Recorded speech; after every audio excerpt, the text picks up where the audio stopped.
Welcome to the Exotic Effect. Today, I am addressing Mayowa's world latest video about soft features just being mixed race. I absolutely am not going to sugarcoat anything in this video, as I would be doing a disservice to all mixed race and light-skinned women if I did. So let's get into this. There has been a growing conversation online about soft features, Featurism, and who benefits from it. And recently, Mayowa's World put out a video ranting about who benefits from soft features and how people are just equating soft features with being mixed race. It was hard to watch as I felt like I was watching a woman's brain unravel over hypotheticals. Now, I never sought out her content at all, but YouTube randomly recommended this video. So, I gave it a view, and now we are here. When you strip away the language of her video, the definitions, and the theory, the argument stops being about fairness and starts sounding like discomfort with actual reality. Let's be precise. Around the 1 minute and 50-second mark, she states that being skinny is an Eurocentric beauty standard. She then admits that Africans are skinny as well. Any intelligent person would exit out the video as soon as she said that, like I wanted to do, but then I thought, I need to respond as I can't allow this narrative to be floating around. Being thin or skinny is not a Eurocentric beauty standard. This was an African beauty standard way before the Europeans ever existed. We can rewind time to the ancient Egyptians, where thinness was idealized and praised from the slender, elongated bodies and narrow waists that are painted on tomb walls. Remember Queen Nefertiti, who was regarded as one of the most beautiful women in the world's slim body frame. We can rewind time to ancient Greece and ancient China, where slender women were preferred. This is not a Eurocentric beauty standard at all. This was a standard African set, and the other nations tried to fit into. She is attempting to paint this narrative that desiring slender women is somehow Eurocentric, and that if you are thin, you gain privileges in the white power structure. That literally does not make sense. If that world is anti-black according to Mayowa, it doesn't matter if you are thin or fat, you don't benefit. Look at the photos of black bodies who hung from trees or whipped by slave masters. Mostly all of those bodies were thin. So how did being skinny help them benefit from an Eurocentric standard of beauty? It didn't. Being skinny doesn't mean you are easier to swallow, Mayowa. Anti-blackness is anti-black, not anti-black unless you are thin, then we can tolerate you. Mayowa, what racists behave like that? None. Around the 3 minute and 57-second mark, she details how people were calling a dark-skinned man a dark-skinned woman. Instead of focusing on the feminization and emasculation of a black man by calling him a woman, she flips it like an Olympic gymnast and spins the narrative about how people are creating a masculinization of dark-skinned black women. I stopped the video and said, did she just skip over what they actually are saying to make it about black women? I couldn't believe it. Here we have a black man who is enjoying life and trying to become more fashion-forward, and people are calling him a woman by doing so. No one stated in that post that Alandria was a man, but they did call Shy, who is a black man, a woman, and she saw nothing wrong with that. She skipped right over the feminization and emasculation of black men, maybe, because she believes in that wild mind of hers that black men truly desire mixed race and light-skinned women only. She later details something similar to this idea about 1 minute later in the video. So, let's move on. At the 6 minute 10-second mark, she details how she doesn't like the concept of soft features as no one can express to her what hard features are. Then she states that hearing someone say, soft features feels anti-black. Remember the word feels?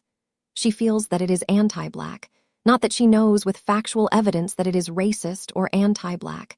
No, this is all just a feeling in that strange mind of hers. Let me break this down. At this point, you are watching her unravel, and the next moment in the video solidifies it. She then showed a TikTok of someone detailing black girls with soft features. So she just contradicted herself.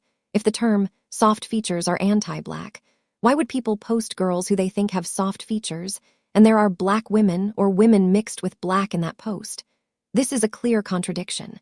But notice how none of those girls look like Mayowa, which is her entire problem. There was light-skinned women and dark-skinned women in the posts, but none looked like her, and that is why she is upset. If one of those girls looked like her, she would have never made this video. She has almond eyes just like majority of those girls. She has a thinner nose even though some of those girls had a wider nose than hers. She has pouty lips just like most of those girls, but why not her? Which is her issue. If it was similar features, and not how those features look together as one whole face, Mayowa would be included as she has the features that these women have, but she is not. And that is the issue. She then unravels about how this is all anti-black, and how hard features mean black features and soft features mean Eurocentric features. She goes on to complain about the number of mixed-race women in the posts and how there is no diversity. Then she goes on to further complain that there is no one with 4C hair in this one TikTok video, and how that means soft features mean anti-4C hair over one TikTok video. And I couldn't continue to watch. Now let me say this one thing. She is correct about one thing: as a broken clock is right twice a day. Bias exists. Racism exists. No debate about that. But the issue is not identifying bias. The issue is how she explains it, and how she is reaching for something that is not there. Let's talk about this soft features versus hard features language. This is not science. This is not anthropology. This is not even standardized terminology. It is internet language that's spurred from social media by anyone with access to the internet, not backed by science at all. When people say soft features, they are typically describing perceived facial harmony. When I think of majority of the women in that TikTok post, they all had facial symmetry, smooth skin, smoother contour transitions from one feature to the next. Their faces were balanced proportionately, and they looked similar to baby dolls with these youthful big eyes and round cheeks. None of that belongs to one race. None of that is exclusive. It literally is about how the brain interprets beauty through seeing facial harmony. So some of the girls had bigger noses, bigger lips, and still benefited from this idea of soft features, as their facial features balanced each other perfectly to the eyes of the observer. But instead of addressing it as perception, her argument reframes it as oppression and anti-blackness, while ignoring that these same traits exist across all populations. She knows that, but she still felt the need to paint it as anti-black because she doesn't believe she fits into that perception. Notice how she always says women like her when she is detailing something as anti-black when describing this concept of who is desired or not. So now the conversation is no longer analytical. It becomes emotional reinterpretation. Here is where it gets inconsistent. Let's address the example she gave about the TikTok video of soft features. Her conclusion was that the presence of mixed and light-skinned women proves a general societal bias, colorism, and anti-blackness. But that is not a complete analysis. That is selection bias layered with interpretation bias.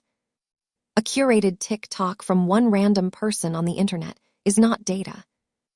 It is a perspective from one individual who is likely living in his mother's basement. And if you already believe the outcome is unfair, you will interpret any pattern as confirmation. That is not evidence. That is narrative reinforcement. Now let's talk about the most important part, the idea that darker-skinned women are masculinized because of their features.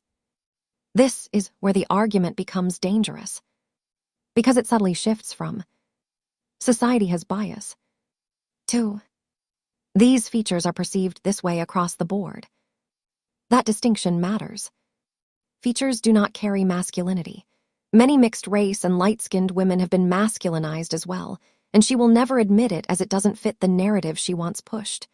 Think about the singer Ciara, and how many people have called her a man for decades, or the rapper Glorilla when people stated she was not sexy, and they called her manly.